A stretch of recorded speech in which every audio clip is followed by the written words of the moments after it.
Hey, Cece.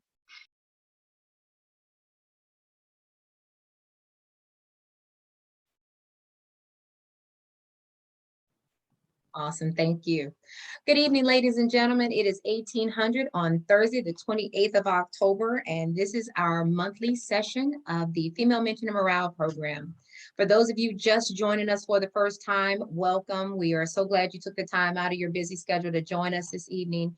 And for those of you coming back, thank you so much for coming back. We enjoy having you all be a part of the FMNP family and having great discussions a month. And we know people are going to continue to sign in throughout the night. So please just, understand that this is a great forum to be able to be relaxed in your own homes. Hopefully, if not, if you're on the road, drive safely. Don't look at the screen. And if you're still in the office, we hope you can get out of there real fast after this. But thank you again for joining us. Tonight, we have a great evening where we're going to have three great speakers for you tonight. And the subject, as you all saw on our flyer, the subject is about the unit climate, people first strategy, focusing in on the unit. And that is where we are going to discuss the things that women are challenged with in the unit, as well as their morale. So how do we keep the morale of our female soldiers positive? And then how do we keep them safe in their formations? And then also, how do we help leaders understand what's happening in their formations? As a leader myself, I have to know from the soldiers, from our leaders and our soldiers, how we can best serve them and keep them safe. And so with that, I am so honored to have this evening. But before we get started, as we do every session, we always start out with a prayer. So I'm going to ask that Miss Shalonda Estelle do the honors. And Miss Shalonda Estelle is actually Captain Estelle. So Captain Estelle, would you do the honors for us? Yes, ma'am, my pleasure. Please bow your heads with me in prayer. Heavenly Father, we come to you today saying thank you for today. Thank you for our life, our health, our protection, our strength. God, you woke us up this morning, started us on our way, and we have the activity of our limbs and in our right mind. So we'd be remiss without saying thank you, God.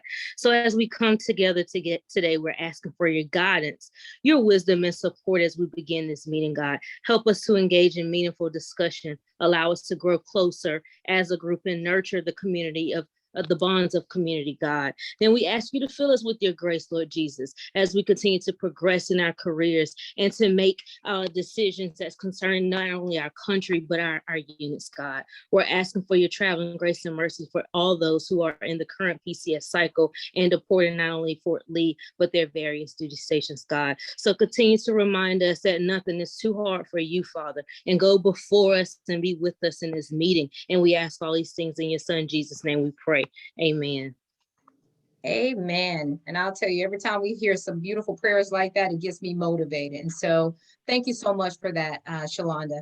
And so this evening, ladies and gentlemen, we have three great speakers. And I'm so honored to have our very first speaker, who I'm going to introduce, is Brigadier General Christopher Norrie, who is the People First Strategy Director, the Task Force Director. What better person to come to us and talk to us about what the task force is doing for our people in our formations? And everyone knows right now we are centered on and focused on people first.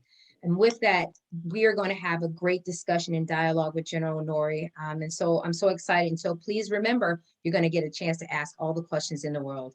Our second guest speaker is someone that I'm a little familiar with. We kind of share the same face.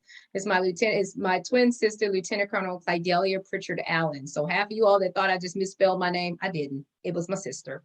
But with that, I'm so honored to have my sister on here to talk about her journey. Which is also one of the reasons I started the program, because my sister and I have grown up in the military at different locations, but she has a story she would like to share with you, and then on how to remain resilient in the military. And then last but definitely not least, Sergeant Major Jose Raimundo, who is one of my heroes. And I will tell you, he has done some great and wonderful things out there for our communities. And he is the MEDCOM G4 Command Sergeant Major. And so we know the medical community is probably full of mostly women. I'll let him give you some stats on how many women there are versus men in the medical community, but just a champion for making sure that we're all included. But even more so making sure that our women are included in everything that happens. And so I'm so honored to have all three of you all here as speakers. And I'm excited to talk about the message that we're going to deliver this evening. And so with that, without further ado, I would like to open it up to Brigadier General Nori. Sir, would you please deliver your message to us? I am so grateful, and I can't thank you enough for the opportunity. What an inspirational start. What an incredible group to be a part of. And you have no idea how humbling it is just to have the opportunity to participate, to share, and then to consider each of these problems and then our approaches here collectively. So I just arrived here at the People First Task Force this summer from Germany. I was the commanding general previously of 7th Army Training Command in Grafenwehr, Germany. Before that, the deputy commanding general of the 1st Cavalry Division at Fort Hood, and then the commander of operations group at the National Training Center, and then a brigade commander, 3rd Brigade, 4th Infantry Division at Fort Carson, Colorado. All of that to share some of what we'll talk about today is somewhat kind of programmatic because in terms of alignment of resources and authorities in support of our people, that is a part of our current focus to ensure that we're being supportive at the right level and at the right echelon for our units and for our leaders. And really through the lens of each of those different units, different experiences, from time at a training center to a brigade to most recently a senior mission commander forward deployed in Europe. Let's go to the next slide, please. I'll go through these quickly because I do look forward to the discussion. Just as context here, the People First Task Force was formed last year in early December in response to the Fort Hood report. They were initially charged with addressing the findings and recommendations from the Fort Hood Independent Review Committee. We have 3 tri-chairs down at the bottom, Lieutenant General Brito, the Army G1, Miss Randon, the Deputy Army G2, and then Command Sergeant Major Guerra, the G2, the Army G2 Command Sergeant Major. If you look at the arc of kind of effort there, as you know, a very difficult time for our Army, a very introspective and inquisitive time focused on learning how to get better, how to better support and care for each other. And that work is starting to, after we're not even a year since the formation, but starting to manifest itself in a number of initiatives and then implementation of different directives from the Fort Hood IRC, and then now the Department of Defense 90-day IRC review. So the basic structure is the People First Task Force formed here in December of last year, led by the 3 tri-chairs, and then that is the overall kind of mission and scope of the task force. If you go to the next slide, please. I wanted to just start with that. The first slide was, really kind of contextual here. One of the things that we are really focused on is what is prevention? How do we get upstream? How do we get to the left of these events to prevent harmful behaviors? Kind of 3 parts to our own mission statement. One is to further build cohesive, fit, lethal, healthy teams. Second, to reduce harmful behaviors. And then third, to strengthen our intervention and response mechanisms at echelon. And when you ask the question, what is prevention and what might that mean? There are a number of answers, both personal, organizational, leader, and then academically as well, as communities work across the country to prevent or reduce harmful behaviors. This chart is actually, you've probably seen it before, it's actually General McConville's chart. He built it when he was a battalion commander. He's got a handwritten copy in his office. He used it in brigade command, division command. And this is the most powerful depiction of prevention that we have seen that transcends academic study, organization, venue, or location. And it's this idea of cohesiveness. In other words, prevention is connectedness. Now, the basic idea is you have a soldier in the middle connected to unit, family, and then friends there. And what I'd like to do is talk about the incredible power of that bond. When you look at kind of what makes soldiers and our units fight, what allows our formations the ability to express the will of the American people on anyone that would dare harm our national interest or way of life.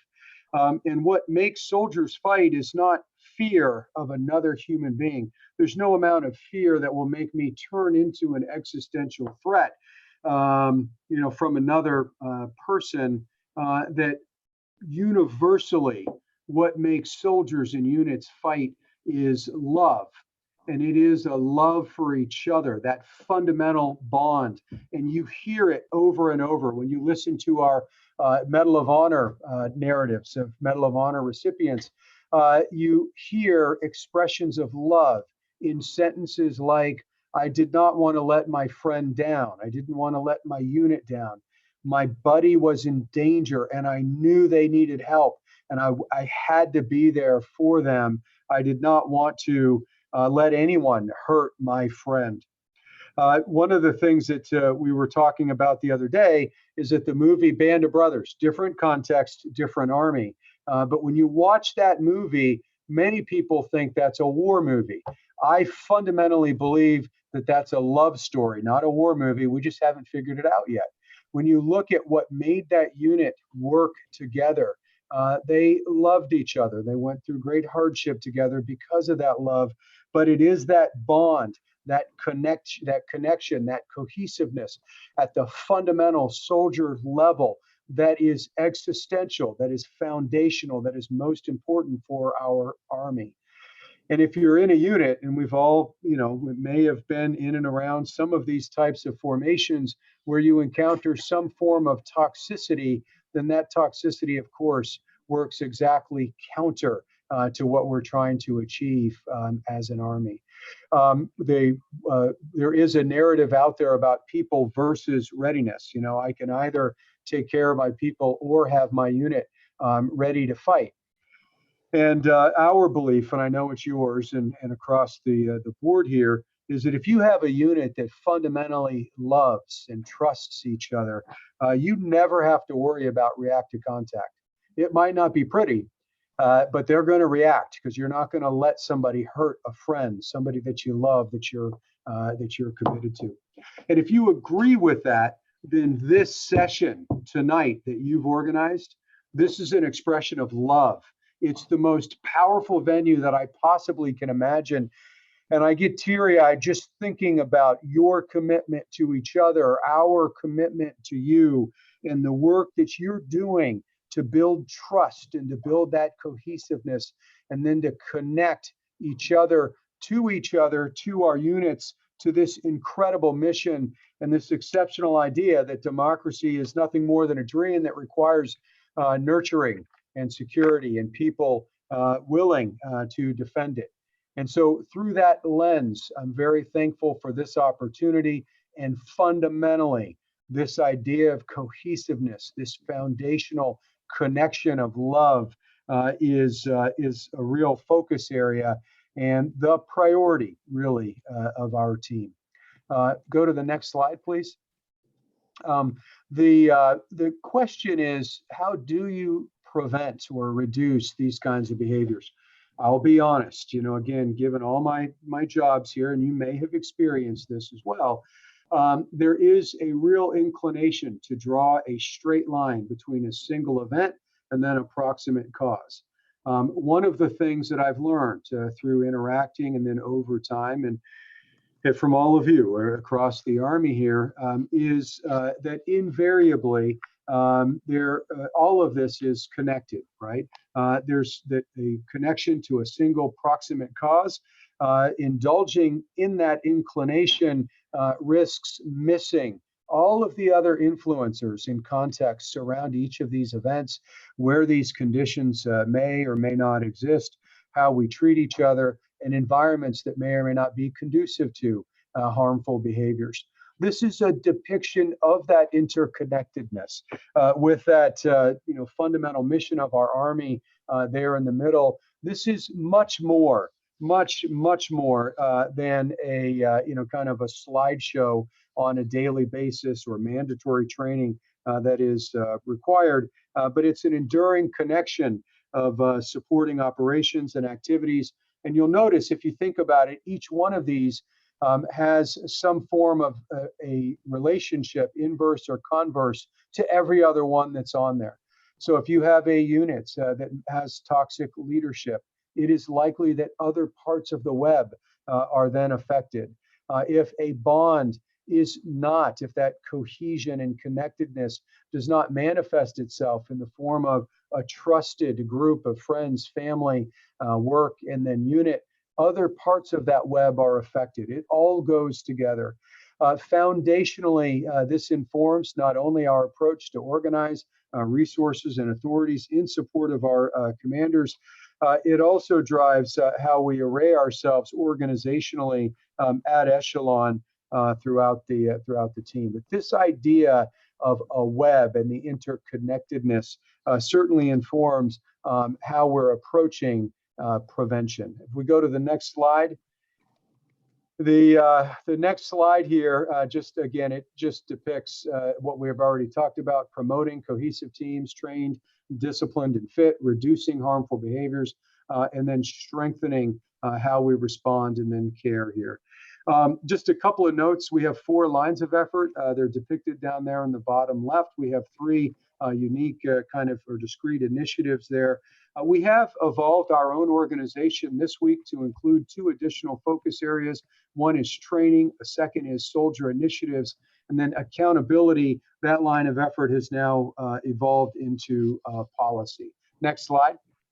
And then the next slide depicts kind of an array of effort over the last few years. As an Army, we've attempted to tackle this a few times.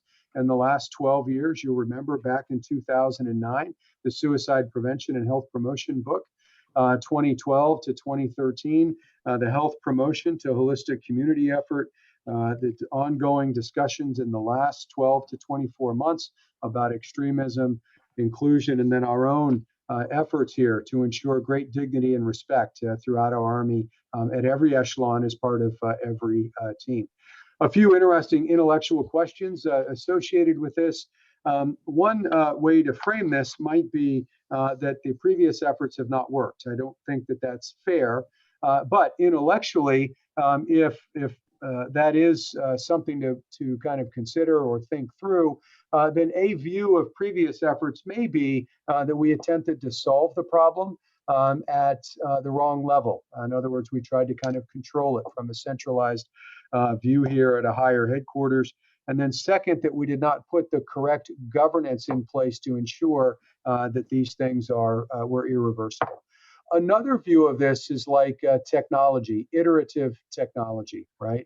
If you look at 2009, that may have been iPhone version 3, and then version 5, and now we're up to iPhone version 13. Where we are today would not exist without the previous efforts. The resources would not have been in place. The efforts would not have been there. Our understanding of what the problems may be, the approaches that we currently have, the framework on which we stand would not be possible without that. But the situation has evolved.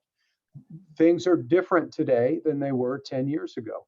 We just now are coming out of 2 wars. There is substantive mistrust in our society of public institutions. There is social unrest. We're in the midst of a pandemic. We have a generation of leaders that view their relationship not only with the Army, but with organizations and others differently than we may have growing up. And we have a responsibility to evolve.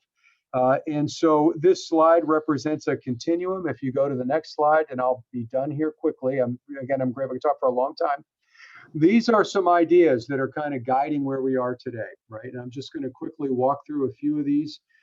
And I would welcome any thoughts or feedback that you may have. The current governance structure that we have in place right now does not allow us to effectively synchronize all of our people programs. If you look at every people program in the Army right now, There are 7 different stakeholders at the department level, 13 different directorates at Echelon. There are 300 plus people programs that span 3 different programming evaluation groups at a cost of just under $5 billion annually that nobody can all see in one place.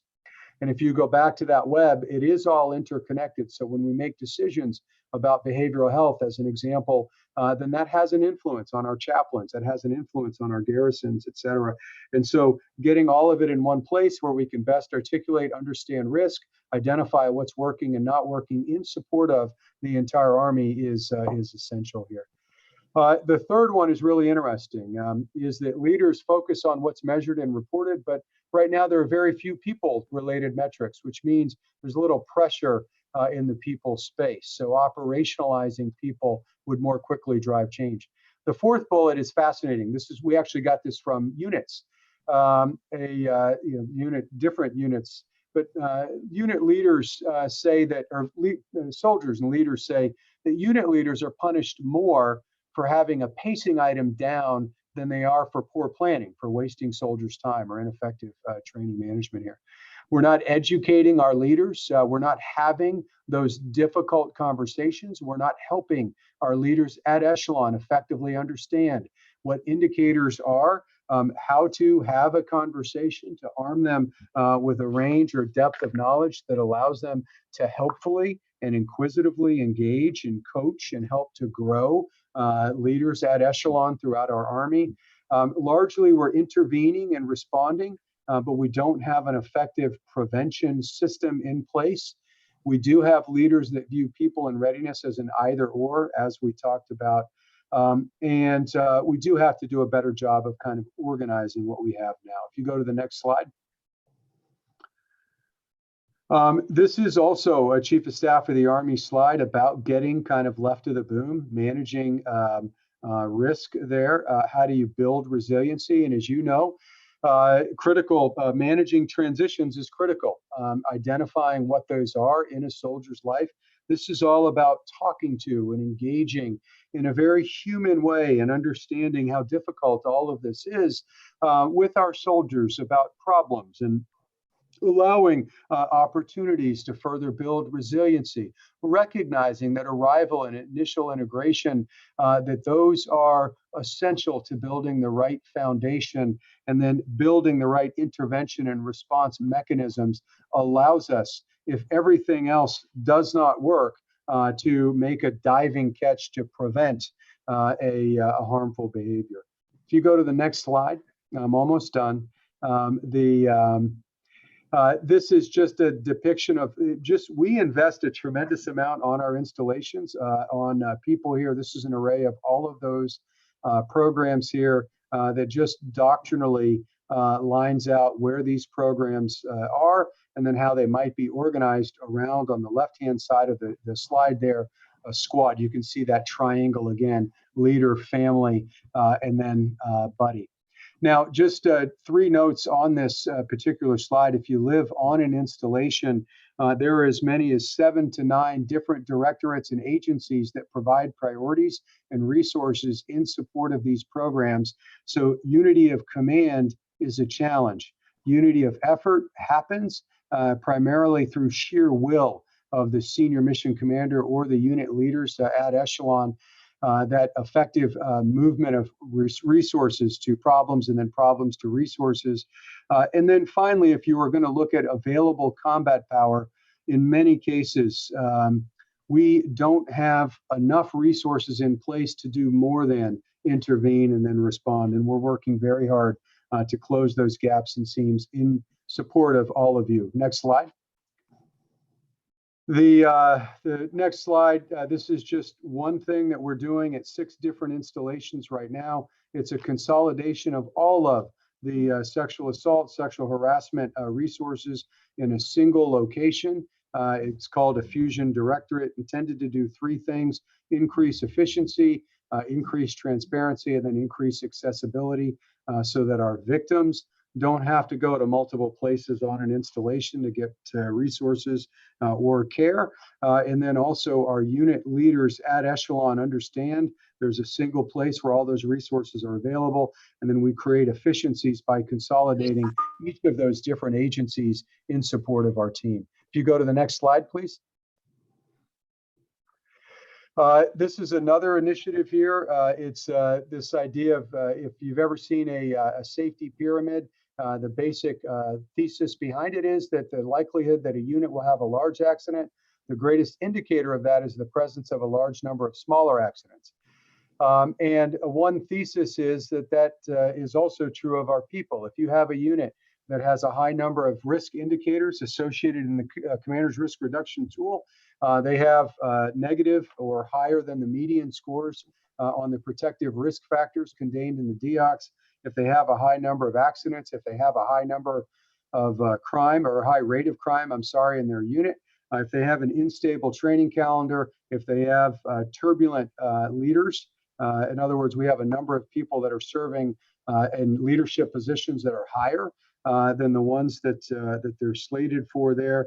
And if we have a high purse tempo, so the number of nights that a soldier is away from their home, that all of those things may combine to allow us to understand risk in the form of a blinking red light. You know, when you back up your car, if you get close to an obstacle, you get a beeping sound that says you're close, and then you can react there. The thought is that we can use data to identify high-risk units, and then we've built a cohesion assessment team that goes to a unit. They've got a number of research analysts, just different experts in different areas from throughout the Army. They invest in the unit, they conduct surveys, interviews, all of those things. And then they conduct an after-action review with the unit. You must not pay attention to that devotion this morning. This idea of preventing. Someone's got a hot mic. But preventing getting left of this allows us to conduct an after-action review then with the unit that is much like an after-action review at a combat training center, non-attributional and organic to the unit. That stays there with the unit leadership, and then that informs bigger, larger Army level lessons learned. Next slide. And then I'm just going to close with this. A few things to consider. I put the word commander. It should say, what's the one thing only a leader can do? This is a really wonderful point of consideration here. I would say that the one thing that only a unit leader can do is create an environment. And if you agree with that, the question is, what type of an environment would you like to create or can we create in our formations? At echelon, if that is true, then we should spend most of our time doing that thing that only we can do. And so if we would like to have an environment that is characterized by trust and cohesiveness, then we should focus our activities on those things that build trust and cohesiveness. At tension with that is how we do report readiness. Some of that is fairly binary and connected to equipment and then training. There's not tension there. Again, people are readiness. And when I go to a unit, if I see that the leader's desired end state is a lethal unit, then I fundamentally believe that the leader may not be solving that problem that only they can solve. If the intended end state is a cohesive, trusting team, then the training that we do is a means to build that end. But if you imagine conflict in the future, the very best our training can do is get us to a point where the gap between where we are and where we need to be is shorter than it would otherwise be. What will ultimately close that gap are cohesive, fit, lethal, healthy teams that trust and love each other and that will adapt because of that. Hey, just for everyone here, I talked to every group about this, and again, I'm almost done. I do appreciate. I'm so grateful. Everyone here, we don't talk enough about this. We're all tired. You're more tired than you think you are. Your families are probably more tired than they're telling you, and the same with all of our friends here. I think the most important thing we can do is get away a little bit. You know, everyone here is incredibly successful. The one thing that we all fail terribly at is taking good leave, not watching our phones when we're gone. I'll take leave, and I'm tethered to it almost. The phone calls come in, et cetera, et cetera. But I do talk to people about planning for leave in the same way you plan for a major operation. We do have to stay connected. Maybe you take a submarine approach, where you once a day you kind of come up for air, you check everything, you call, and you put it down, and you come up the next day at the same time. We have to think about that. But getting away, doing things that you enjoy is not selfish. I think it's the most selfless thing that you could do, because we need leaders that are eating good food, that are doing great PT, that are sleeping, that arrive at their formations enthusiastic, energetic, innovative, thoughtful, vibrant, forward-looking, all of those things. So investing in yourself, this is existential. It is so, so, so important here. I'll go to people are readiness. It's not an either or here. And then the final piece of advice I have when I talk to different groups is, hey, this is fun, right? And we get to do this. We don't have to do this. We get to do this. And getting to do this means some wonderful things. Human beings are capable of elegance, breathtaking accomplishment. This forum and this venue and all of you are an expression of exactly that. I am so grateful to have the opportunity to be a part of this, to know you. And the only final thing I'll share is, on all of our journeys, we only have each other as we go through. These journeys are hard. I tell people I would not feign to tell someone that the journey will be perfect, but the best thing that I would hope is that you have a good journey moving forward. And so in the arc of that, I'm always here. I'm the only Nori on the global. If you need anything, please, please, please let me know. One of the neat things about now is I can call people and do things, and I want to do that. People have done that for me over time. If you ever need anything, let me know. I talked to the group the other day.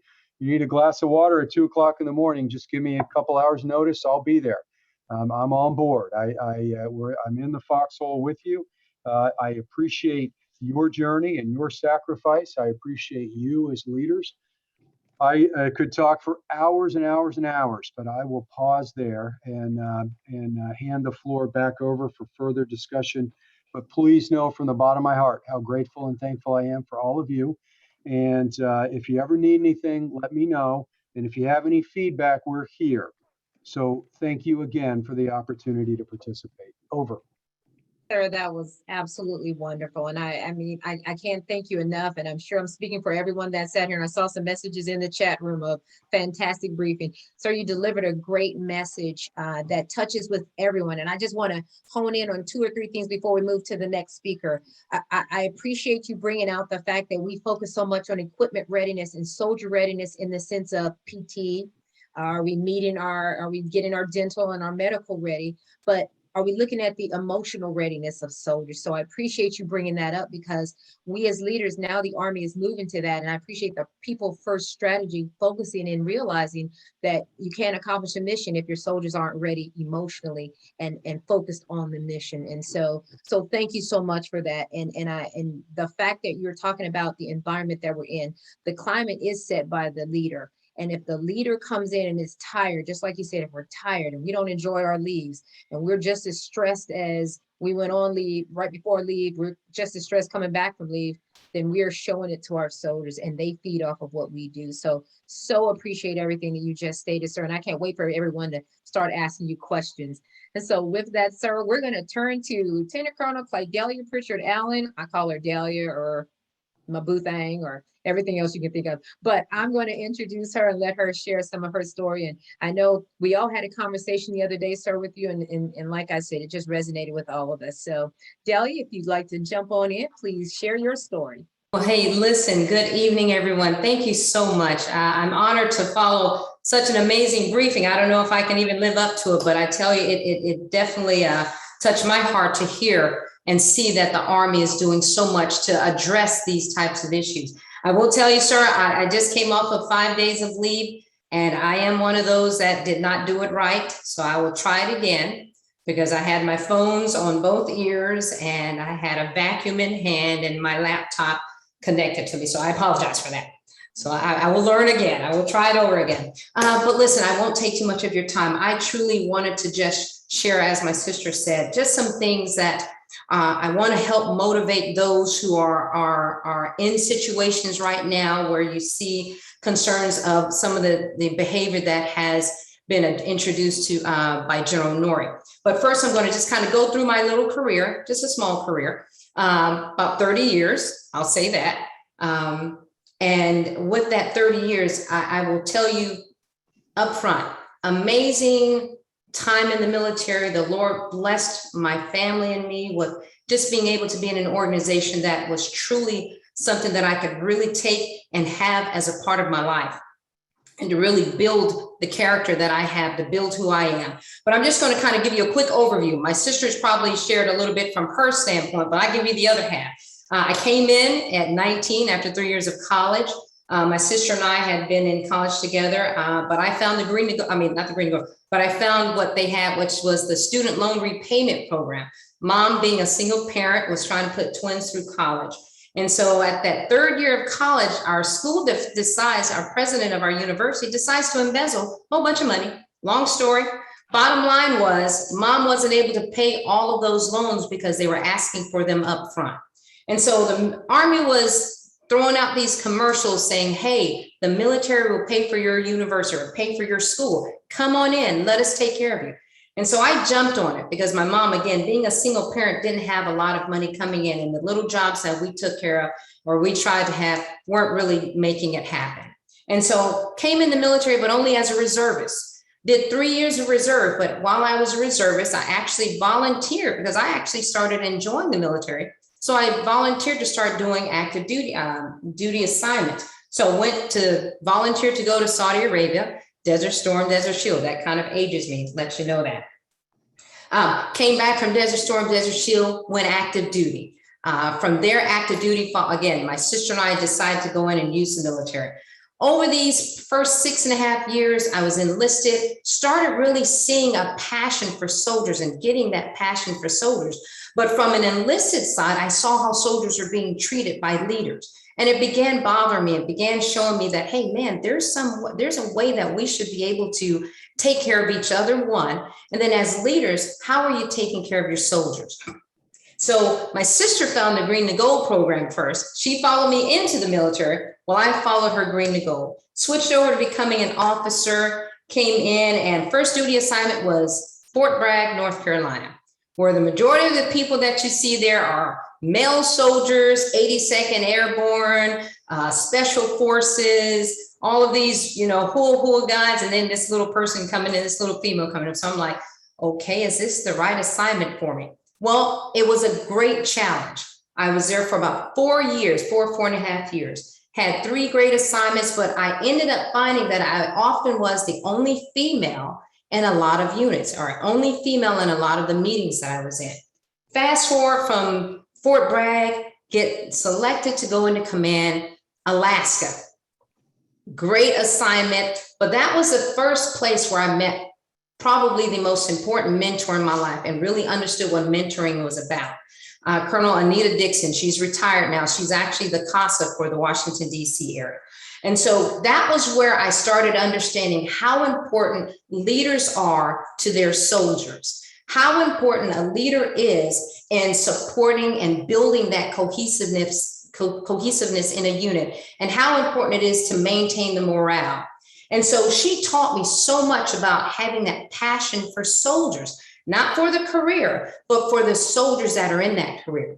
Fast forward, coming back from Alaska, I end up getting, some wonderful opportunities, getting selected for certain positions that place me in the realm of how we're supposed to take care of soldiers. DA Secretariat Board Recorder, how leaders assessed their soldiers. I was able to see evaluations. I was able to see how soldiers were addressed or soldiers were rewarded or awarded.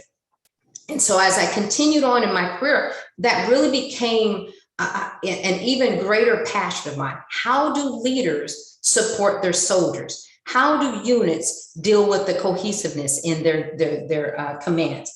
And so I fast forward again, wonderful career, had a lot of different assignments that I would say were select assignments. And they were a blessing because, again, they put me in a position to see how soldiers are being taken care of by their leaders. I mentioned DA Secretary, Board Recorder. I was a Director of Military Personnel Management Executive Officer when Major General Gina Ferrisy was the DMPM. After that, for CGSC, then I came back and deployed to 82nd Combat Aviation Brigade. We deployed to Afghanistan.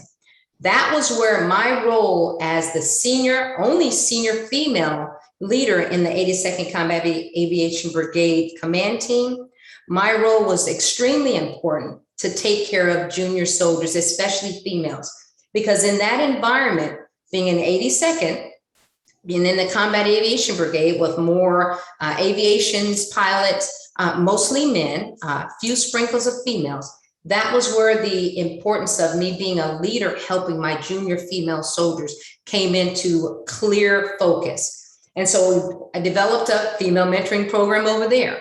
And as we started noticing some of these soldiers, the male soldiers, it was a concern of how we make sure we protect each other. What forums did we have to be able to discuss challenges that they were having downrange or we were having downrange? And so that was probably one of the first times where I said, okay, this is not only my passion of being in the military, but this is a responsibility as a leader, because now I'm seeing peers as a senior major, I'm seeing how my male peers were taking care of their junior soldiers. And my male peers in 82nd, they were company commanders, but they were also battalion command majors. So again, and I don't want to go too fast, but I just wanted to kind of help you understand the path that I had taken. They have been blessed to be able to be in a role, a leadership role, to see how junior soldiers and leaders are being taken care of. Well, I want to fast forward again, getting back from 82nd, got an assignment over to the Physical Disability Agency, where I'm now seeing medical issues that soldiers started having, how soldiers were dealing with stress, how soldiers were dealing with PTSD, how soldiers were affected by how their leaders were treating them, but not being able to express it to their leaders. And we'll kind of talk about that in a minute. But I fast forward from there to when I was selected to command. That's where I want to get to. And this is where my sister and I wanted to share this story with you. So I was selected for battalion command. Again, a wonderful blessing. Again, previous years of time in military, outstanding. Selected below the zone to major, select assignments, great. So thinking that I'm on a great path, not being boastful, but I was doing pretty okay, getting pretty okay evaluations. So I get selected for battalion command. And where do you think my battalion command selection was? I'm an 82nd Out Airborne Combat Aviation Brigade soldier, Fort Bragg. Well, I got selected for the Raleigh Recruiting Battalion. About 6 months into preparing to go to command, I get a phone call saying, hey, congratulations. I hear you're going to Columbus, Ohio to take on the Columbus, Ohio Recruiting Battalion. I had to correct. I said, well, no, I heard that I was going to Raleigh. This is what my selection was. Well, here's where you start determining where culture comes in and how leaders are helping some soldiers, but not helping others, and helping promote and progress some soldiers and not others. So I ended up finding out that there were discussions had, and my command ended up being taken and being given to Special Forces soldier so that it can continue forwarding and being in a command around the 82nd area of Fort Bragg. And so I'm one that doesn't really kick up a lot of stink. I'm like, hey, if the military tells me I've got to go this place, I'm hua, I'm excited. Maybe my leaders wanted me to go here for a reason, but it was a little bit of concern because it wasn't done properly. Again, being a DA secretary at Board Recorder, there are only 3 ways, and I knew what those ways were. So I had to ask at least the question, how did this happen? Didn't get a good response, but I stopped and my husband and I said, okay, let's take this challenge. Obviously, there's something there that's going to need to be dealt with by me. I had to look at it like that. So Columbus, Ohio Recruiting Battalion was the battalion that I ended up getting assigned to. It's a recruiting battalion. A lot of people talk negative about recruiting. A lot of people say, oh, you don't want to go to recruiting. Recruiting is wonderful, a very fulfilling and empowering opportunity to bring the military's newest and brightest young men and women into the military. I started doing research about the command. I find that the morale is at a zero. The history of this particular command, they had not made mission, which means reserve and active duty mission, in 6 years. Now, I'll tell you what as a result of that in a minute. They were number 8 of 8 battalions in this 3rd Brigade. That meant something. I was like, okay, I'm going to a battalion. And I'm like, okay, what am I going into? What is happening to this unit? So I got there about a month early just to try to do an assessment. Now, finding out when I got there, I'm the first female ever to command this unit. All the previous commanders were male. I would never talk down or talk bad about any of my predecessors. I'd always look at it as maybe it was a different leadership style. And so I had to stop and really sit down and understand and say, okay, how can I help this unit understand their importance, one, and then how do we turn the tide? So I started working with the leadership. Again, the leadership. I kind of sought some of what the issues were, some of those that were there for a while, and ended up finding out that soldiers felt that leaders didn't care about it. Soldiers felt that, oh, well, I need you to get the mission. Yeah, I don't care about your family. You know, we didn't issue it to you, so that's on your own, but you need to get this mission. And as General Nori was mentioning, you know, how do we show that love and how do we show that care and support for the soldiers? Well, sit down. I had to change the whole mindset of the command. I had to say, look at your leadership as your mom and dad who really care about you. I had to show that the importance of their lives and their families were more important than a mission. Now, there was a method to my madness with that, and I have to say that. It's because with them feeling that the leadership didn't care, the Army didn't really have policies in place to care about us. Just like Colonel Pritchard Brown mentioned and General Nori, they worried more about the numbers than the person or the people. So there was no cohesiveness. When people left their office, they just went home. There was no bonding. So last couple of things I'll share with you. What we ended up starting to do is build the mindset that, hey, you're a leader and I'm a leader. As a leader, what would you need me to do to support you? How can I make your lives better? One, and the most important for all of them, was family. If you all care about me, then you care about my family. If you all love me like you say you do, then you would love the second part, the balance you keep talking about. Take care and help me to take care of my family. So I start doing this. About the first 5 or 6 months in command, Sergeant Major and I started making some changes. I had to actually get rid of some people because their mindset as leaders was, this is what you're going to do. I don't care about you, other than getting those numbers. So we made some big changes, got some people out of there. Guys, I am happy to tell you, the morale began building, the cohesiveness, the teamwork. For the first time in 6 years, they start making mission on both sides. Not only did they start making mission, but then we start building the morale and getting the families involved.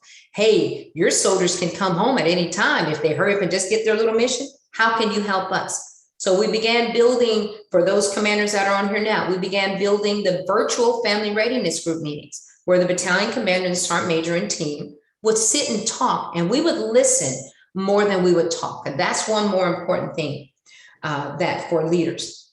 Here's where the challenge started coming in. I mentioned to you all that, I've been the only female in a number of units.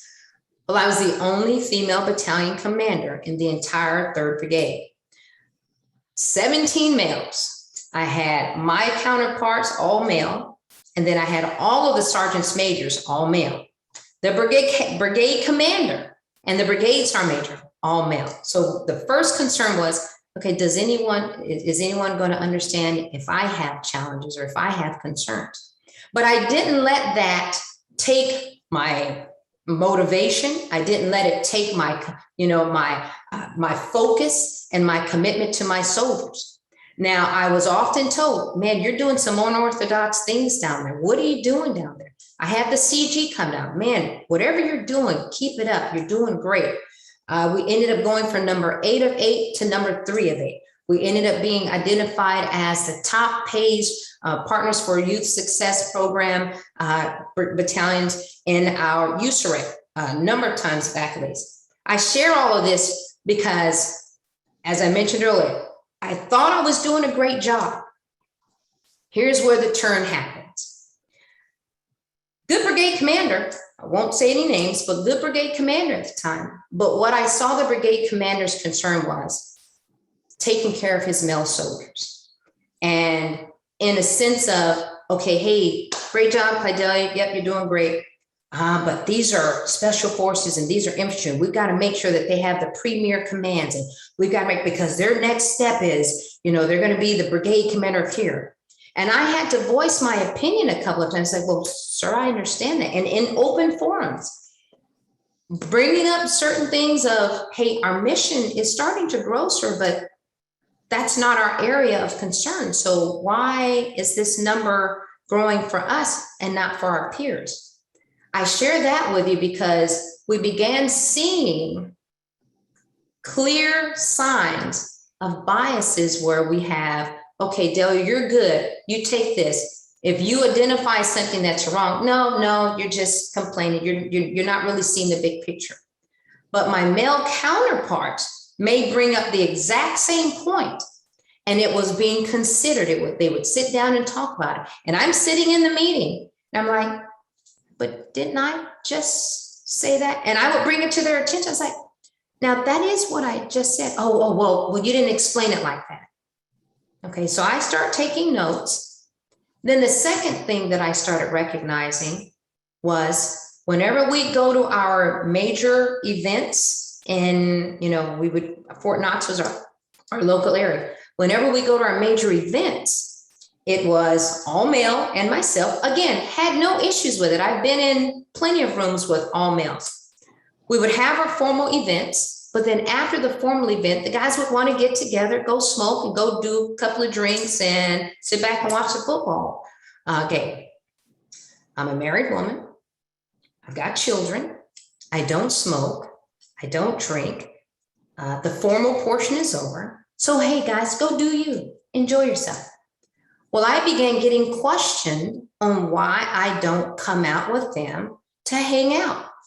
And so I had to ask my commander, is this a requirement, or is this something that you're looking for me to do, sir? Because, I want to protect you all, because one female amongst 17 men might not look right. And then I want to stay married. Okay. I want to, still have a good, relationship. Don't want to have any perceptions. Well, I didn't think anything of it. I thought he was just asking. And then some of the guys would bring it back up. Hey, Delia, why don't you hang with us? I said, guys, hey, I want to keep you on. You got married men here. I don't want your wives to get upset with me, and I don't want my husband to get upset with you. Fast forward, at each of our events, I began getting that same question. And so in the back of my mind, I'm like, okay, is it becoming an issue that I don't go hang out with you all and drink? And so I had to bring that to the attention of my senior leader. I was like, sir, is there something wrong? Oh, no, don't worry about it. Fast forward to my last day in getting my evaluation counseling. It comes back up. Then it comes back up that I question sometimes the requirements when I would ask about the requirements, and I would ask about why we would get more numbers than other. Well, you were making your mission. So, why wouldn't you want to take it? My concern was, sir, the fairness of my soldiers, and they're fighting and beating themselves, and we're trying to keep them motivated. I don't want to come back to them as a leader and say, keep giving, hey, you did a great job, so we're going to pile more onto you, because we're trying to reward them.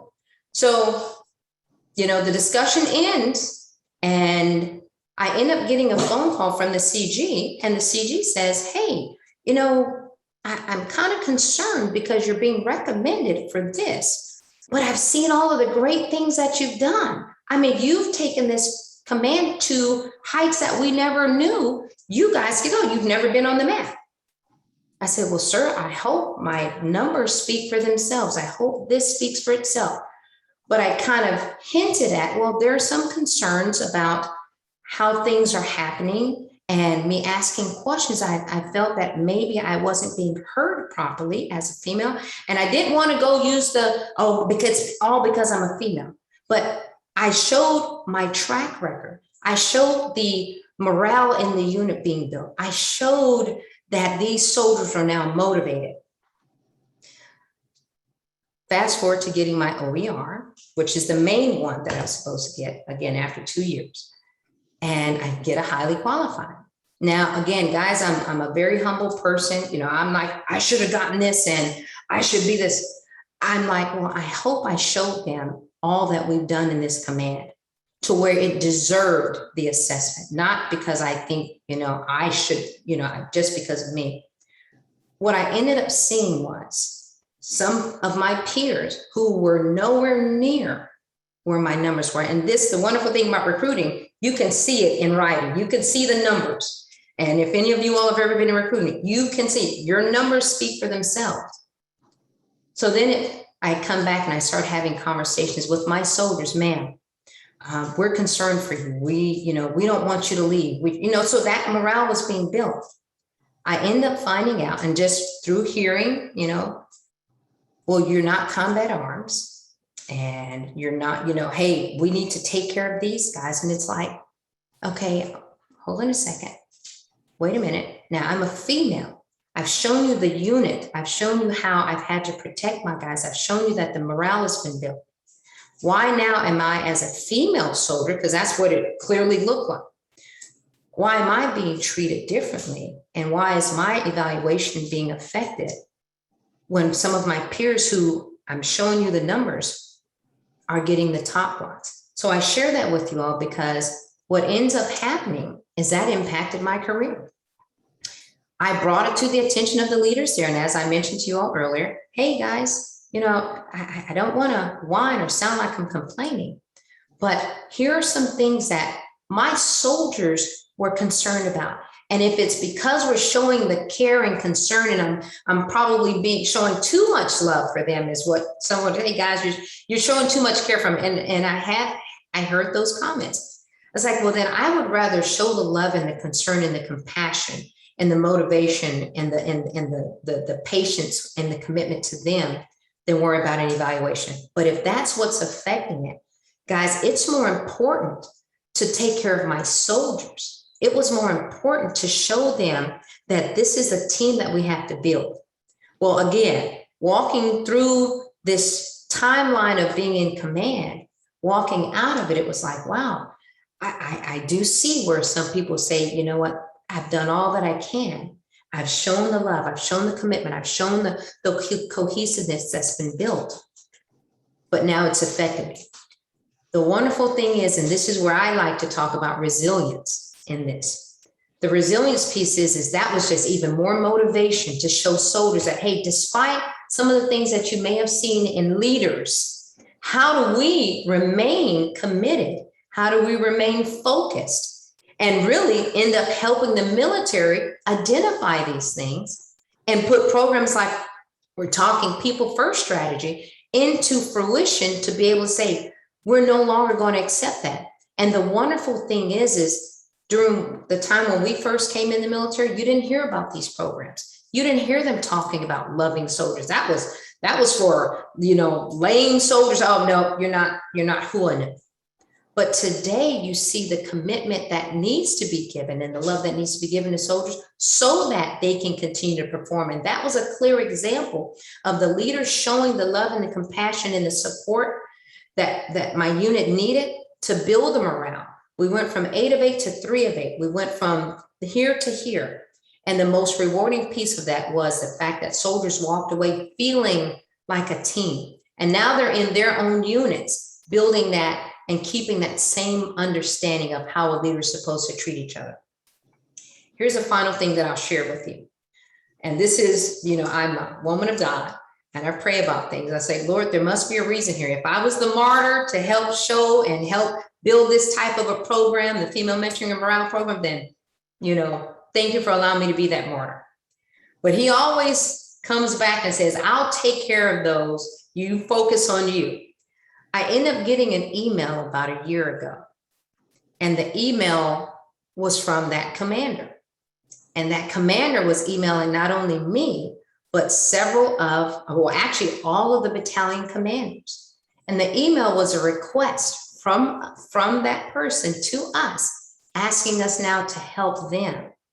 And again, not talking names, but the person ended up getting brought up on charges of toxic command, creating a toxic environment, undue command influence, and allowing sexual harassment in the workplace.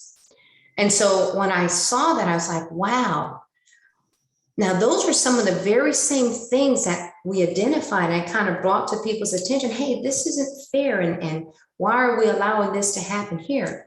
And it ends up coming back around to that person, that leader was being identified by other leaders as well as having that corrosive behavior. And so I share that to be able to say, here are some things that I've had peers kind of just throw their hands up and say, I don't want to be in the military anymore, I quit. What I ended up having to do is stop and say, no, not only will I not quit, but we owe our junior soldiers even more because they're still leaders in our formation with that mindset, with that concern of, I don't want to take care of it's not about the soldiers, it's about the numbers, it's about the OR ratings, it's about this. And as General Norrie mentioned, there are some things that we have got to focus on that are more important than the numbers. It's our soldiers. One of the things that my motto when I first came in as a company commander was soldiers first. My motto in battalion command was passion for your profession. Well, I look at our profession as taking care of soldiers. And so if that can help anyone understand the importance of people first strategy and motivating yourself in the midst of some of the trials that you're dealing with, and then understanding, raising your hand and making a statement saying, hey, I'm identifying that there's an issue here. How do we work this? How do we help this? And building that cohesiveness to be able to allow soldiers to feel comfortable coming to you. That's our role as a leader.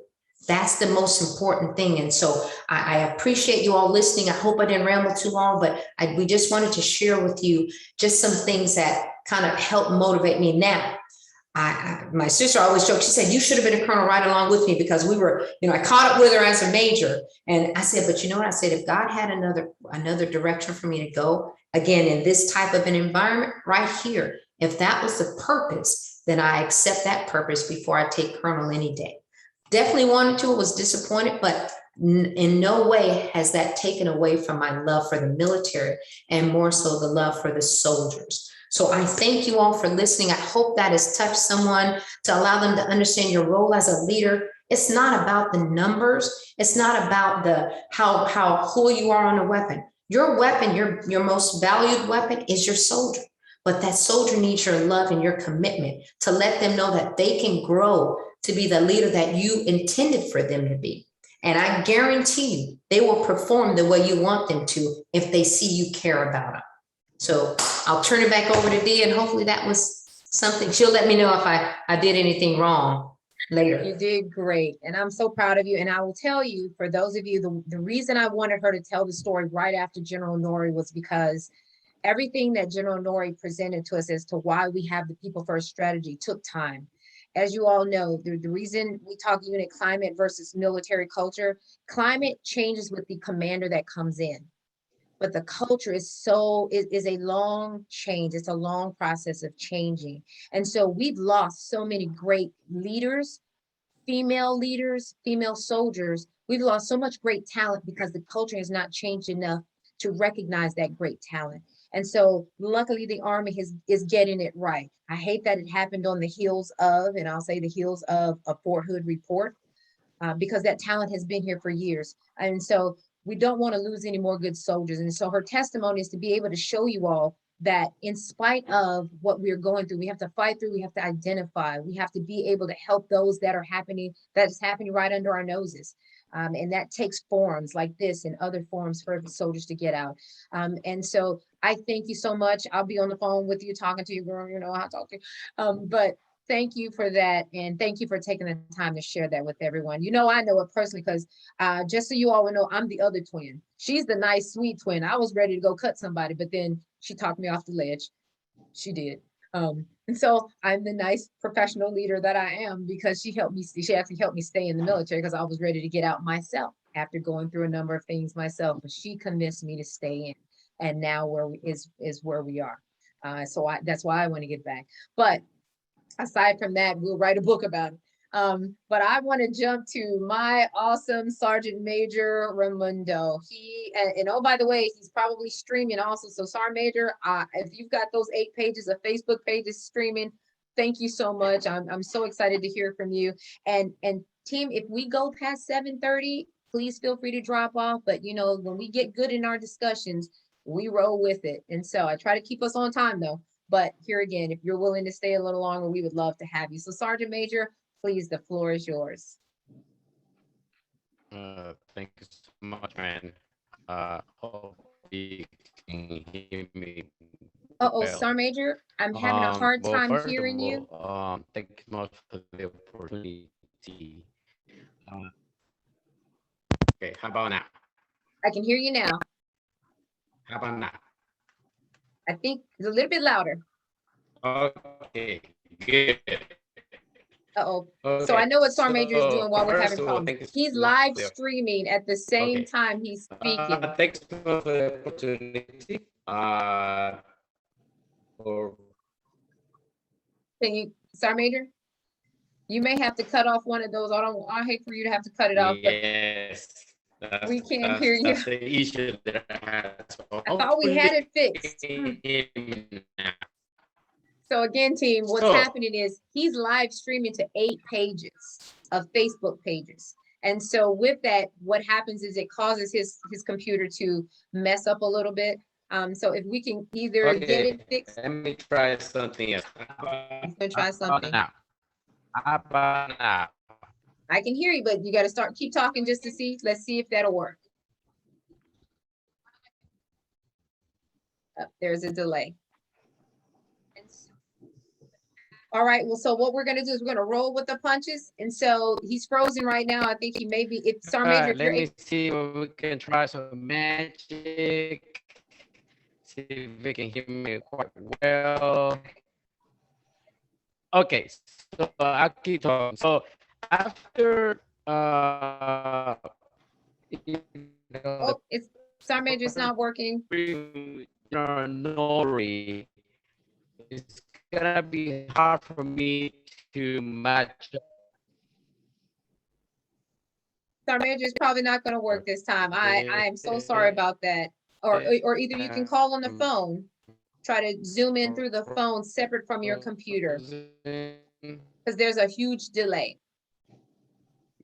So what we're gonna do is then go into question and answer period. Because Sergeant Major's computer is still, Give me better. no, that Sergeant Major is still, it's still not working. But what we're gonna do is I would tell you to type everything in your chat, Sergeant Major, but your hands, you'll probably get carpal tunnel syndrome. So what we're gonna do is we're gonna go to some question and answer period for General Nori and Delia and Sergeant Major, if you're able to chime in and get an See what I answer. can do. Let me do something. This is a recorder. I'm gonna record myself, post it on the page later. So let me.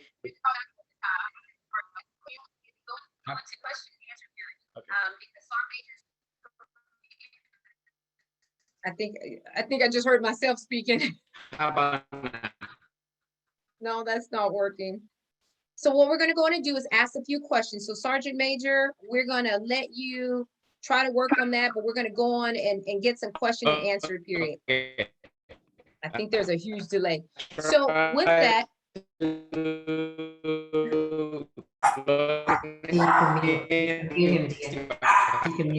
okay, I'm going to, okay, there you go. So Sergeant Major, we'll get back with you. We're gonna have you on again. We're gonna make sure we check this out. Well, we checked it out the first time and it actually worked, but we'll come back to you on a later date. So the very first question, and please feel free to have the Please put your questions in the chat box if you'd like to. But I'm going to start out with the first question to General Nori and Gallia, Colonel Pritchard Allen, so that we can address some of the concerns. So I had a few people that sent in some questions concerning the discussion that we had earlier, as well as the topic itself.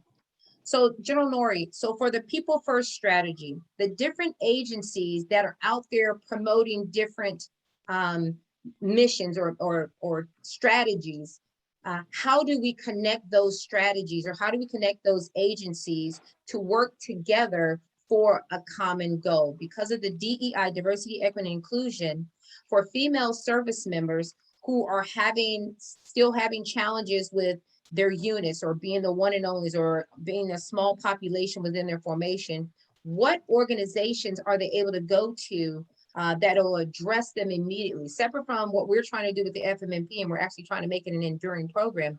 Where are they able to go to address their concerns while we are still working the People First strategy? Over. So that is an amazing question, as always. I think there's kind of four components to that. I talked about the investments that the Army's making on each of our installations. So right now, on average, we invest in about 32 programs, people-related programs. So those are programs related to prevention, response, or prevention on our installations. One of the big challenges is many times we find that people don't know that the resources exist, that they're on the installation. And so a really big problem or focus of effort is connecting the resource to a problem, and then the problem to the resource.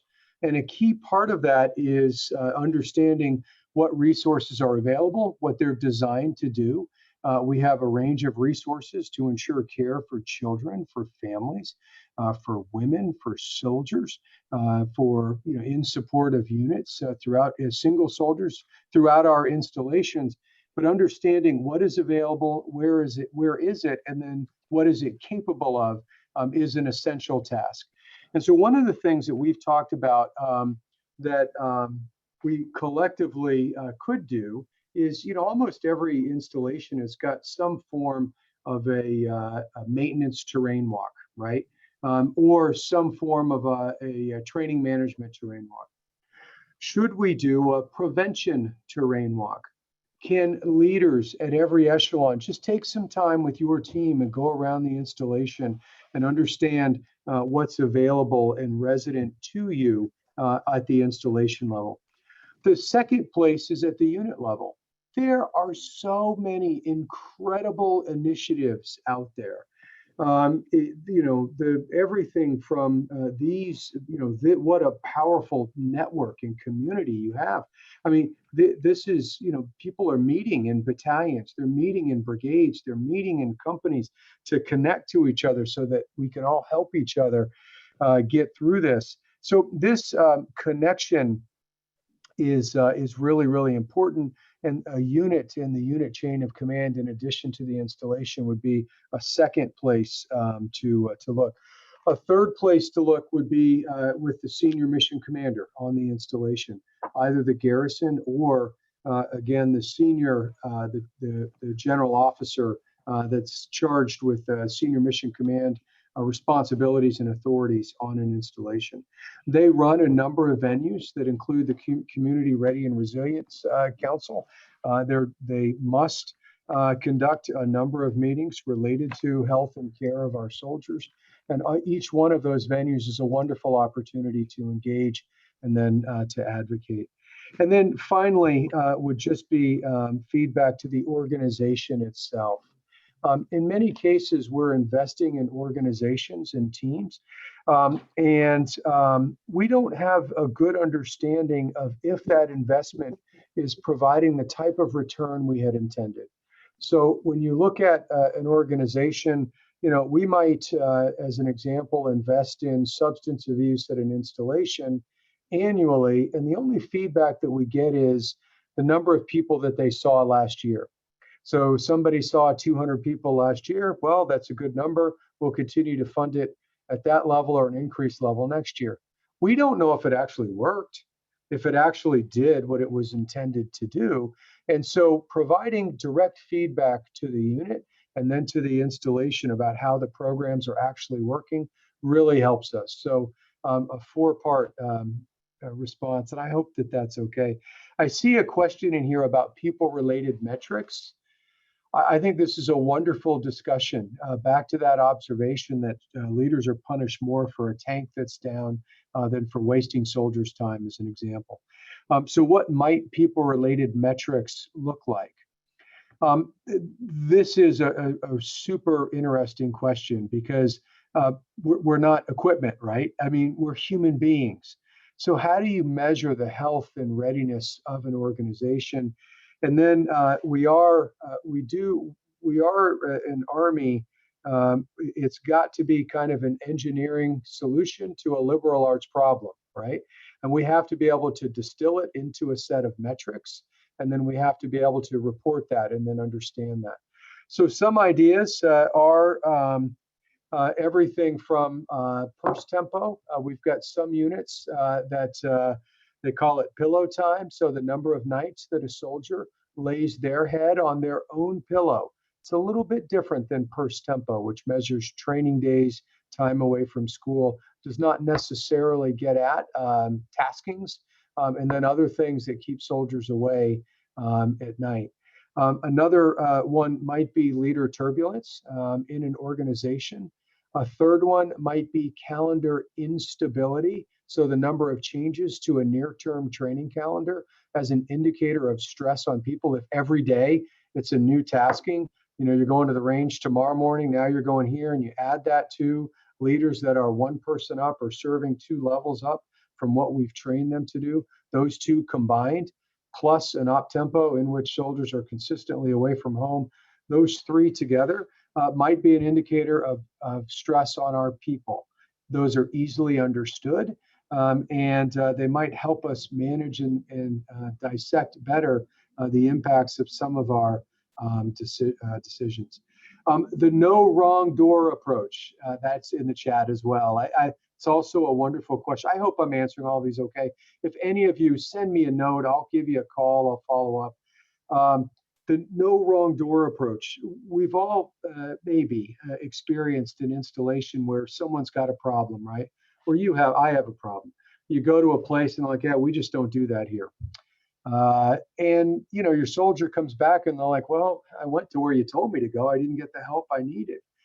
And so it's a contract that IMCOM and then each of our installations has, where if somebody shows up, it doesn't matter where they show up. If they have a problem, then that directorate has a responsibility to get them to the right place.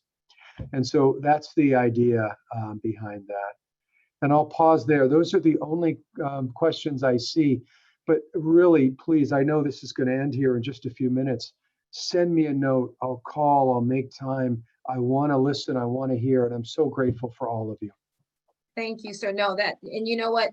We train the standard, not the time. And I'm so glad you said that. So here again, I tell people, if you have to drop off, if we're in a great dialogue, let's keep going, because when will we ever have an opportunity to just sit with the People First Task Force director to hear some of these great questions? And we have the opportunity to provide you feedback so that you can go back and analyze and look deeper into how you're managing your task force. And so that's what our goal is here. Delia, did you want to respond a little? No, I think he hit that one on the head. I will tell you this is one of the things that he mentioned in the different organizations and programs that they have in. But the other thing of mentoring, sitting down with mentors that can really help you direct your questions and your concerns, and then help you craft the responses or the approach that you should take. Sometimes it's a one-on-one that you need first before you go to these big programs, because that one-on-one helps you to see yourself first. And then it helps you to kind of develop kind of a real understanding, cut to the chase on what the real situation is. And I'll tell you, we can sometimes get in our feelings, and we can sometimes let those feelings and emotions cause us to build this really large emotional response, an emotional approach. But when we're looking in the military, we want it to be emotional, but we want it to be an approach that is still clear and concise. It still has measures that we can really identify so that you can say, if I'm being treated like this, it's because of here are the 6 or 5 or 4 different elements that need to be addressed. And that need to be addressed, that would be addressed across the line with any other soldier. And so I always say that because I've had mentors that have really shared with me, okay, wait a minute. Okay, let's remove emotion first. Don't remove it completely, but remove emotion first. Because even if you go to these different programs, or even if you have a program established, are you going to go in and use it properly? Or are you going to go in and use it as I don't think anyone treated me right, and okay, let us sit down and let's address it, but how are we going to address it? So hopefully that can kind of help give some clarity and some assistance to what he said, because he was spot on. And some of these programs that we have, I think, are definitely going to assist in addressing these issues as we move forward. Well, and I want to just add to both what you both said. One of the parts of discussion that I put in the flyer was, or the email was, how do we help leaders influence the climate in their command? And we may have all the great sessions, we may have all the great programs, but if the leaders don't go take advantage of those and offer them to the soldiers, then we're not doing the service justice, and we're not doing the soldiers justice. And I'll tell you, and this is not a shameless plug for this program, but I would offer that commanders need to take it upon themselves while we're trying to work whatever enduring programs we can for the military. If we don't have the commanders that see the problem, know what the problem statement should be, they're not going to address the concerns. And so that's where the Army has to almost say, look, leaders, this is what you need to do. Oh, by the way, there was a congressional mandate after the Fort Hood incident that services had to implement programs that will address these very issues. Now, we know everybody up at the echelon above reality, which is the Pentagon, and all of the senior leaders in the military, we have to in place policy, we have to do those things. But what do we do at the ground level while everyone up top is trying to figure it out? So I encourage all the leaders that are on here, what are you doing in your formations that get after this? Because I too am passionate about my soldiers. What are we, and I bring those leaders in here to have that uncomfortable conversation. We have to talk about the sharp incidents. We have to talk about the harassments, assaults. We have to talk about inclusivity and diversity and equity. It's not happening as it may be a great tagline, but unless we're actively making sure it's happening in our formations, then we cannot really speak on it happening. It briefs well, but what are we actively doing to make sure that we're doing the right thing for our soldiers? I see a hand raised, and then I think I see Sergeant Major Raimondo that jumped in on a Galaxy JS Orbit. Is that you? Can you hear me now? That's what I'm talking about. Now I hear you, and then I heard 3 more of you right after that. So Okay, we have an issue with the volume. Oh, well, now that So, sounds. how But let about me now? get this question from Lieutenant Colonel Yulika Hill. Ma'am, would you like to ask your question? Good evening, everyone. First, thank you all for being a part of the panel. This has been very informative. Lieutenant Colonel Yulika Hill, I'm currently in the Army War College as a student. And we've recently studied the corrosive behaviors identified by the Army. But my question is to anyone on the panel. Looking at the triad of the people first strategy, we've talked about leaders, we've talked about soldiers, but there's another element on that triad, and that's the families. And I think they're important to also setting the tone of the unit climate. Can either one of you speak to some of the challenges you face potentially in strengthening that trust and confidence within the families, and in reinforcing it in the culture of our families that they are lifelong members of the Army team as well, not just the soldiers that are in our formations? Well, I will jump in there real quickly, sir, if you don't mind. I'll tell you first, Yulika, it's awesome to see you, our cyber hook. I'll tell you, one of the things that is most important is the communication with them. That was one of the biggest issues when I was in command. That was one of the very issues, because we didn't even consider them. And what with leaders not considering our families, here's what I found. The soldiers don't consider the families.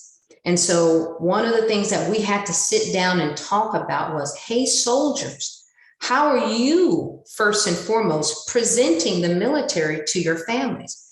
Are you coming in saying everything is all military and all your focus is the military? Or do you turn it off and find the balance in giving that time, that actual quality time to your families? And that was not happening. And I can submit to you now, it's not happening in a lot of formations today. But as Colonel Pritchard Brown, Dia mentioned, the leaders have to first lead by example. So one of the things that I did, and I'll tell you this, now I was a GO bachelor in command. In command, they're looking at me. Well, hey, she's going to be there. And many of you all know this. She's going to be at work. So as long as the battalion commander's there, I'm there. I would literally get up, pack my stuff up at a great time. 16 to, hey guys, 16:30, I'm gone. Going to talk to my husband, going to talk to my daughter, going to talk to my son.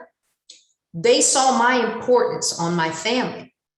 And so I would just pack up the bags because I knew they weren't at home yet and I knew they were doing it. But I would pack up my bags. I'd go get in the car and I'd drive off. I'd wait till the entire office was clear. And then I'd come back in because I just knew that I wasn't able to talk with them again. But that sent a clear message to one, the soldiers, that their leader felt that their families were more important than sitting here behind a desk all evening. You worked enough, you've done enough.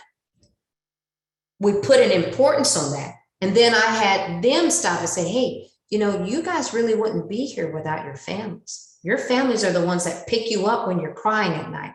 Your mom and your sister, your brother, or your wife or your husband are there to hold you at night when you're frustrated about that leader saying or doing something to you. And so I would challenge them. I said, hey, have you talked to your wife or have you talked to your husband today? Have you told them how much you love them? Have lunch on the phone, which is what I did with my husband.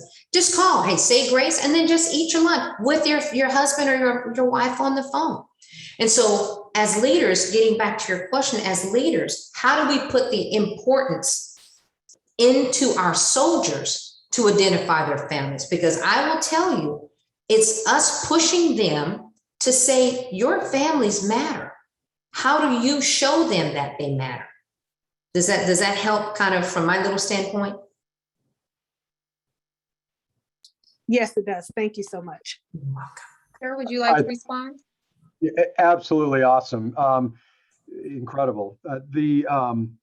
So let me just, what struck me was if you go back to that web, that connectedness web there, that implies through the presentation that those connecting webs exist.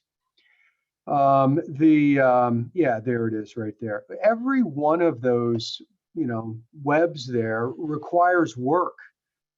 We have to build that. You have to invest in that. It's a material investment. It's an intellectual investment. It's an emotional investment that you can't just build once, as everyone knows, but you have to, correctly invest in that over time to build and then strengthen that. And so again, if you agree with that model, then how do we invest in and strengthen that?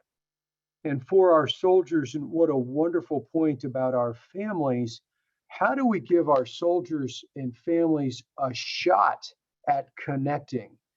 And I will tell you just personally on reflection, and what a wonderful question, over the course of my life and my career, I'm confident that my family did not get the best of me when I got home. I was exhausted. I'd given everything to my career. I had kind of laid it all on the table. And when I walked it home, they got, kind of not what was left over. I try to be good, right? But everything I could give, I'd given, and the tanks were empty, and I did not give my best there. And so the question then is, how do we let our soldiers have a shot at giving their best there? And I love that that discussion there. First about giving them time, right? Ensuring that we have predictable training schedules. The biggest challenge I think that we have is that of unmet expectations. If you tell a soldier 8 weeks from now, you're going to be in the field on Friday, we're generally okay. If you tell them, or on Saturday, if you tell them on Friday that, hey, I know you thought you were going to have tomorrow off, but now you're working, then we have a problem. That's an unmet expectation with the soldier and with the family as well. And so investing in how we organizationally lead so that we can strengthen that connection is really, really important. There are things that have been talked about that we can do. I personally work really hard to not send emails on the weekend. I do emails, but I do there's a wonderful, delayed delivery button. And they used to joke in my headquarters in here on Monday morning, there's like a flurry of emails. I had 2 college-age kids. They sleep until 9 or 10, or, I'm conditioned to get up. I'd get up, it's quiet. I'd put my music on, knock out my emails, hit save, delay delivery, and it would come in on Monday. And then I work very hard to not send emails after 18:30 hours, unless I just can't avoid it.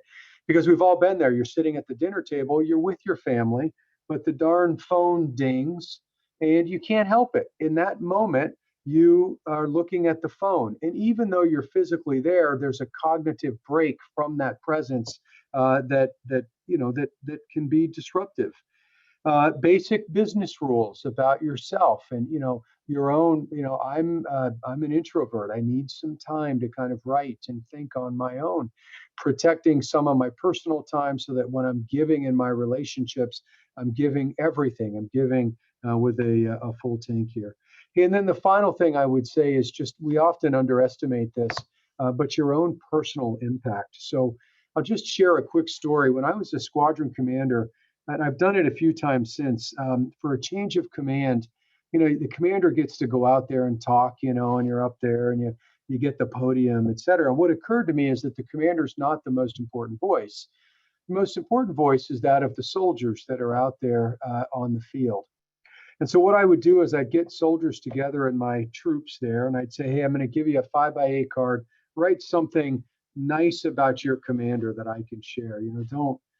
If you want to write something bad, but this is nice stuff, right? And then I would take those cards and I would just say, hey, my voice doesn't matter. The voice that matters is those soldiers that are in formation. And troop commander, troop first sergeant, I want to share some things from your soldiers to you. And invariably there would be, this commander's great, they did this, et cetera. But I had one where a soldier wrote on a card on a Friday night. He said, this captain, who, by the way, is going to be a brigade commander here soon, he said, this captain had no idea that I was having a really difficult day on a Friday afternoon. And I decided to kill myself that night. And so I was leaving the troop orderly room, and this captain stopped me and just said, how you doing? Did you have a good day? And he said, in that moment, I realized that somebody cared about me as a person. And I didn't kill myself. And that captain will never know that. And I'm not going to tell him that story, was what this soldier, I don't know who the soldier is. It was all anonymous cards, wrote on the card. But that captain will have had an impact on my life that will last forever. And those individual acts of kindness and encouragement that happen every day are transcendent. So we often kind of tend to, the broad and the programmatic. I certainly do. The personal matters. And so the final answer that I would give to how do you kind of ensure that families are taken care of, in addition to investing and strengthening those connections and protecting those opportunities in which they have a chance to connect, I would also offer just simple engagements and simple acts of care and commitment mean the world.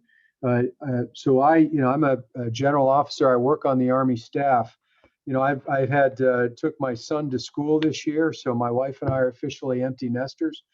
I had a root canal recently, and my father-in-law passed away. My senior leader, he may be on the line. I don't mean to put him on the spot here, General Brito insisted. He called me the day that I dropped my son off at school, made sure that I got taken care of, and was there every step of the way as my family worked our way through that hard time. He's the G1 of the entire U.S. Army, 1.1 million person strong Army, and he had the time to call. I will tell you that has affected me deeply. I'll appreciate it forever. And if he can do it, we all can do it for sure. And I'll just stop there. I'm grateful. Thank you. Well, sir, I'll just tell you a little secret. You might not have seen it in the chat room, but the person you're referring to is taking the time to sit in on a session like this. So Lieutenant General Brito is sitting here with us tonight, and I'm going to open it up to him. Sir, would you like to say Thank you. anything? Thank you. Thanks, sir. Well, since I'm put on blast now, I guess I have to. Well, first of all, Chris, I definitely wasn't checking up on you. This is my 4th FFMP session, and it's always inspiring to hear the great dialogue.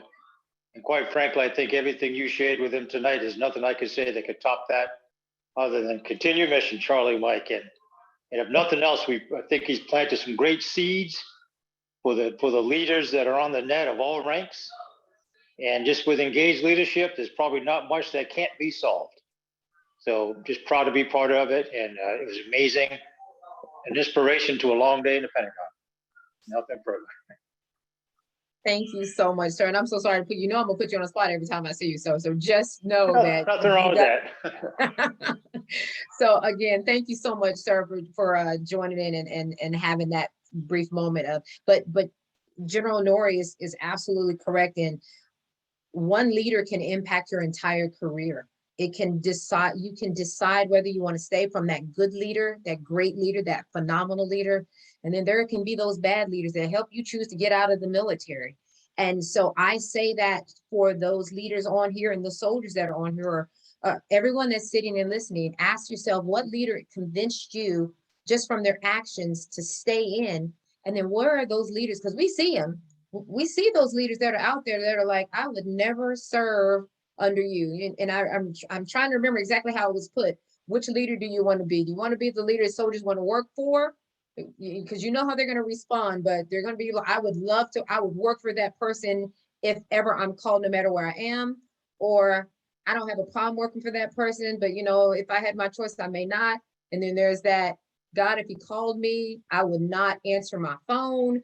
And then the next one is, if it was burning in the middle of the street and I had a cup of water, I wouldn't throw it on. So, you have to ask yourself, what leader do you want to be? And that's how soldiers will remember you. And so I bring this up, and sir, it's not necessarily a question, it's a comment that I would like to field responses from. But my comment is, we have leaders that are so used to wanting to be hard because they believe that's the way the Army wants them to be, to train those soldiers. Just like we have to change drill sergeants' mindsets of, no, you treat trainees with dignity and respect.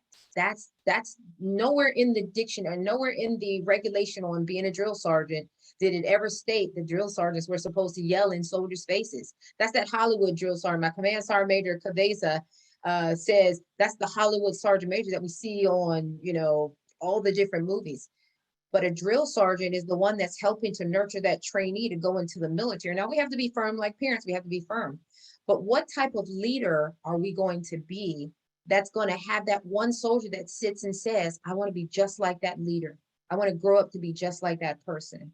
And you'll have that one person that'll make all the bad times in your day just go. But that one great leader will be the one that says, I'm going to do it for that leader. So I will open up Sergeant Major. Now that you have an opportunity, I'm going to let you address that. How do you feel about leaders and their impact? So let's try to see if you can hear me now better. Okay, you got to switch back over to the phone, Sergeant Major. Okay, how about No. If you switch to the Galaxy, not that I'm supporting Galaxy because I'm an iPhoner, but my sister and I have that iPhone. Right. How about now? Let's try. How about now? How about now? How about now? Okay, turn the other one off. Mute the other one and then talk on the Galaxy. Okay, how about now? Oh, that's perfect. Oh, perfect. Okay, well, finally.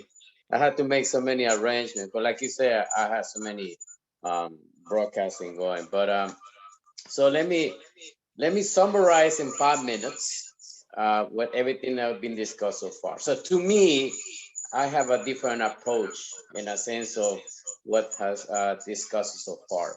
So to me, everything starts before you even came to the military. If the military was comprised of society, and as you and I discussed it earlier during the pre-broadcast, I'm an immigrant, right? I came over here with this country with no money, no English, no nothing. So one thing that people need to understand, and I figured it out, is every person who comes to the military is going to be different. It's going to be a different background, different environmental. Some kids that come to the military may have formed from a single parent. Some of the kids may not have social skills, emotional intelligence. So it's going to be a new generation of soldiers.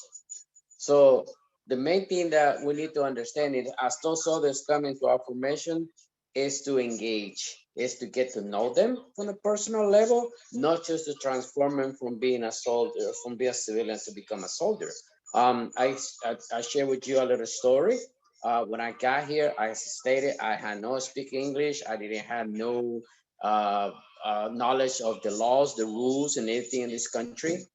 So just to purchase my first vehicle, my first squad leader walked with me to the agency and review the contract or the vehicle that I was going to purchase to ensure that I was, not be ripped off, or the price was okay, the interest is going to be okay, because it was my first vehicle being purchased. Now, you're talking about 28 years ago. Now, are we doing the same thing this time?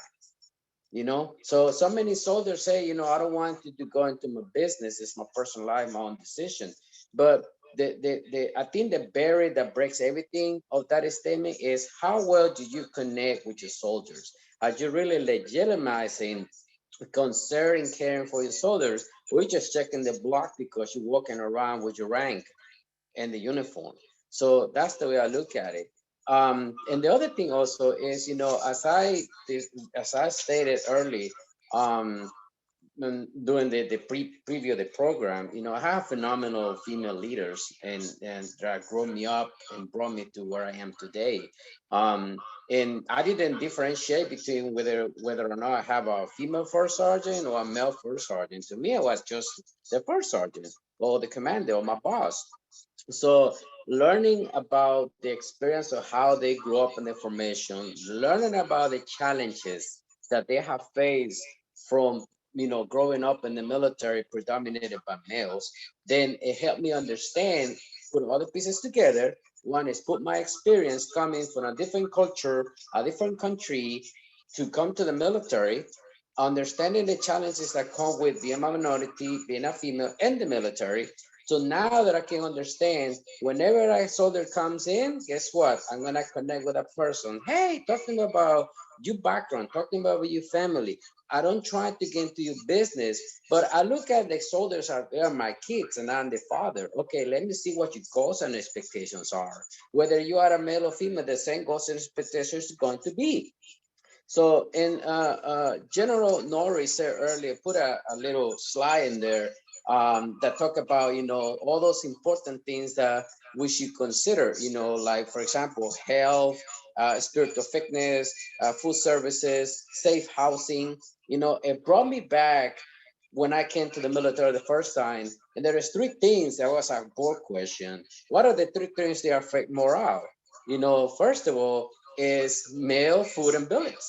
So you're talking about 1992, but if you compare those 3 little things back then that affect morale, and now you compare it to 2021, you have all these things that actually affect those people coming to the military. Why? Because again, they come from different backgrounds, they're coming from different environments. So if we want to have a cohesive team, and we have to make sure that the strategy that people first work, in my opinion, is you need to start from the entry level of the military. How well those soldiers are managing the social skills, soft skills? Do they have financial talent? Do they know how to manage money? Do they have a goal in mind? And again, if we incorporate those things plus the transforming of a regular civilian to a military, I think we'll have a stronger and better army in what it is today. I'll pause for a moment. Sergeant Major, that was, I mean, you hit the nail on the head. We have to get them early as soon as they come in, because being an AIT brigade commander, and I know I have some of my subordinate command teams along with other leaders here. We owe you as AIT, we owe you reformed or reprogrammed soldiers coming to your first units of assignment. However, we're getting them from basic training. We're getting them straight off the streets, you might as well say. We've been in recruiting. And so they come from those different homes, just like you said. The different homes are, they might have heard certain things or seen women treated a certain way or seen minorities treated a certain way. And so when we bring them into the military, I call it reprogramming, because we have to change the mindset and make them a team. So how do we do that? As leaders, we have to show them that we care. And you just said it, and I think Deli said it earlier, and General Nori said it earlier in reference to, we have to show them that love and that care and concern, but we also have to show them the firmness of, this is unacceptable behavior. And if it's unacceptable behavior, we will not allow you to continue to do it. Therefore, you won't have victims in your wake after you've done this. And so many times in formations, we have soldiers that will say, oh, Lord, we don't know where they came from. Why are they doing that? That's just, behavior that I've never seen before. And so when you see it, you have to stop it. Just like we tell our leaders in permanent party, if you see bad behavior, if you're complicit in it, you're allowing it to happen, you're just as bad. If you're complacent and you're just, I'm not going to make any changes, it is what it is, just let it happen, I'm just coming in every day, then that's not showing that care and concern that each of you have spoken about tonight. And so I truly appreciate all of the comments. I'm going to give it 5 more minutes. Does anyone have any questions? Please raise your hand or come on the line and ask a question if you'd like to. While we're doing that, I want to thank all of our general officers and VIPs that are on this call tonight, because we have some great supporters that continuously come in. Major General the retired Edmonds, so many people on here. I think I wrote a few again. General Brito, the Sergeant Majors on the line. Thank you all for joining in. I just also want to say Ms. Ann McDonald, who I am honored to have here, because she's the president of the Army Women's Foundation, and talk about rewarding a career she served, and now she's giving back. The community is giving back. What are we doing that says we're going to continue this tradition? We can easily hang up our uniform and say, we're done, we're good, I had a great career.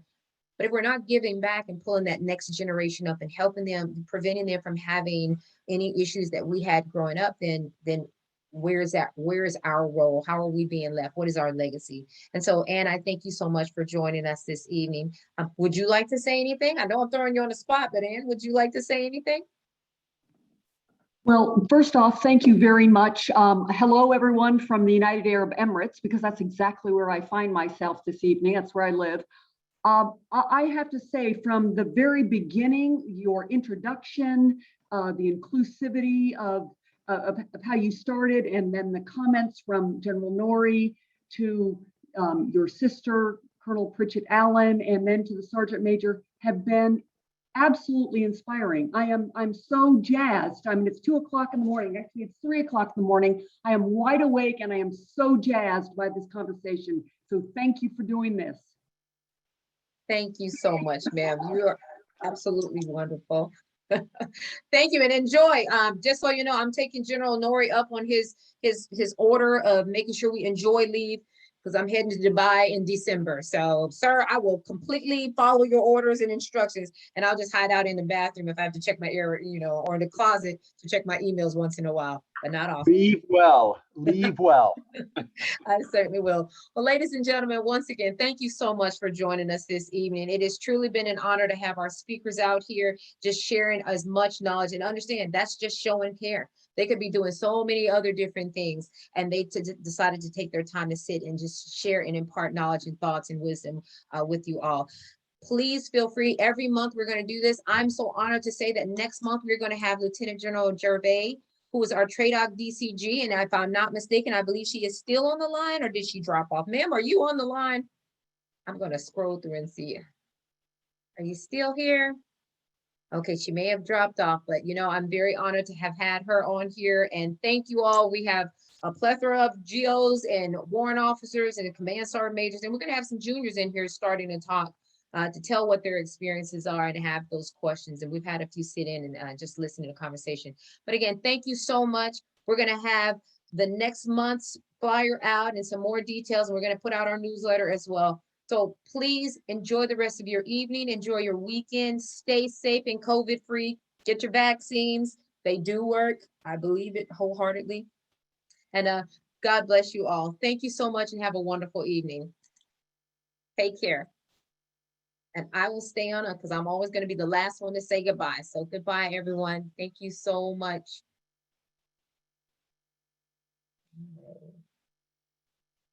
Sergeant Major, thank you. We're going to practice it again, Sergeant Major Raimondo. It's one phone, and then thank you so much for streaming live. I know you do that, and you got to tell me the numbers later on of what we actually had, but it was awesome. And we're going to have you on again because I know you have even more to give. So we're just going to make sure we just work our comms again. You know, Murphy's Law, he's going to always have something to do with this. All righty.